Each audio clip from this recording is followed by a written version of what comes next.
ಪರಮಾತ್ಮನ ಉದರದಲ್ಲಿ ಅನಂತ ಕೋಟಿ ಬ್ರಹ್ಮಾಂಡಗಳು ಇವೆ. ಅಂಥದ್ರಲ್ಲಿ ಪರಮಾತ್ಮನ ಹೊಟ್ಟೆಯನ್ನು ತುಂಬುವಂತಷ್ಟು ಅಡಿಗೆಯನ್ನು ಮಾಡುವುದಕ್ಕೆ ಲಕ್ಷ್ಮೀದೇವಿಗೆ ಸಾಧ್ಯವಿಲ್ಲ, ಯಾರಪ್ಪನಿಗೂ ಸಾಧ್ಯವಿಲ್ಲ.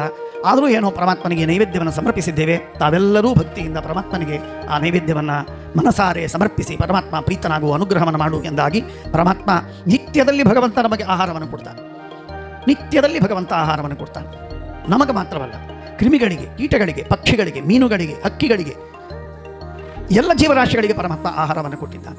ಸಕಲರಿಗೆ ಹೊಟ್ಟೆಗೆ ಹೊರೆಯುವಂತಹ ಭಗವಂತ, ಆ ಪರಮಾತ್ಮ ಕಲ್ಯಾಣ ಗುಣನಿಧಿಯಾದ ಭಗವಂತ ಇಷ್ಟು ಕರುಣಾಮಯನಾಗಿ ಎಂತೆಂಥ ತಿಮಿಂಗಲಗಳು, ಬ್ಲೂ ವೇಲ್ಸ್, ಎಂಥ ದೊಡ್ಡದು, ಏನು ಆಹಾರ ತಿಂತಿರ್ಬೇಕದು, ಅದಕ್ಕೆ ಒಂದು ಮೀನು ಸಾಕ ಹೊಟ್ಟೆಯಲ್ಲಿ. ಅಂಥ ಆಹಾರವನ್ನು ತಿನ್ನುವಂಥದ್ದಕ್ಕೂ ಹೊಟ್ಟೆಗೆ ಆಹಾರವನ್ನು ಪರಮಾತ್ಮ ಇಟ್ಟಿದ್ದಾನೆ. ಸಮುದ್ರದಲ್ಲಿ ರೆಡಿ ಆಗಿದೆ, ಬಾಯಿ ತೆರೆಯತ್ತೆ, ಅಷ್ಟೆಲ್ಲ ಆಹಾರವನ್ನು ತಿಂತದೆ.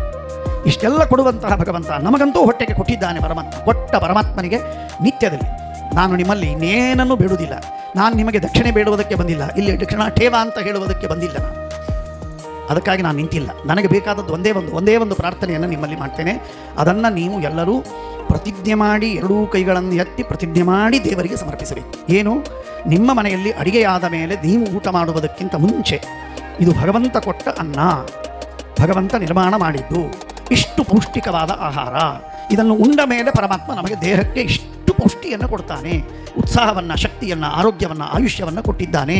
ಇಂಥ ಪರಮಾತ್ಮನಿಗೆ ನಾವಿದನ್ನು ಸಮರ್ಪಿಸ್ತಾ ಇದ್ದೇನೆ ಅಂತ ಹೇಳಿ ನಿಮ್ಮ ಮನೆಗಳಲ್ಲಿ ಊಟ ಮಾಡುವುದಕ್ಕಿಂತ ಮುಂಚೆ, ಅದು ಊಟವೋ ಹಣ್ಣೋ ಹಾಲೋ ಏನು ವಿಹಿತವಾದದ್ದು ನಿಷಿದ್ಧವಲ್ಲದದ್ದು ಏನೇನಿದೆ ಅದನ್ನು ಉಣ್ಣುವಾಗ ತಿನ್ನುವಾಗ ಅದನ್ನೆಲ್ಲ ಆನಂದ ಪಡುವುದಕ್ಕಿಂತ ಮುಂಚೆ ಪರಮಾತ್ಮನಿಗೆ ಸಮರ್ಪಣೆ ಮಾಡ್ತೇವೆ ಅಂತ ಹೇಳಿ ಕೈ ಎತ್ತಿ ಪ್ರತಿಜ್ಞೆಯನ್ನು ಮಾಡಿ ಸಾಕು.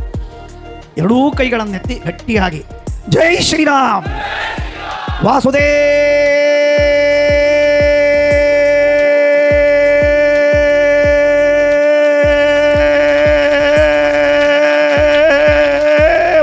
ಹರಿ ಹರಿ ಸರ್ವೋತ್ತಮ ಹರಿ ಸರ್ವೋತ್ತಮ ತ್ವದೀಯಂ ವಸ್ತು ಗೋವಿಂದ.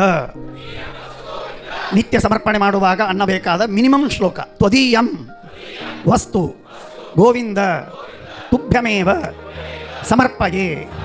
ನಿನ್ನ ಅನ್ನವನ್ನು ನಿನಗೆ ಸಮರ್ಪಿಸ್ತಾ ಇದ್ದೇನೆ ಎನ್ನುವ ಭಾವನೆ. ತ್ವದೀಯಂ ವಸ್ತು ಗೋವಿಂದ ತುಭ್ಯಮೇವ ಸಮರ್ಪಯೇ.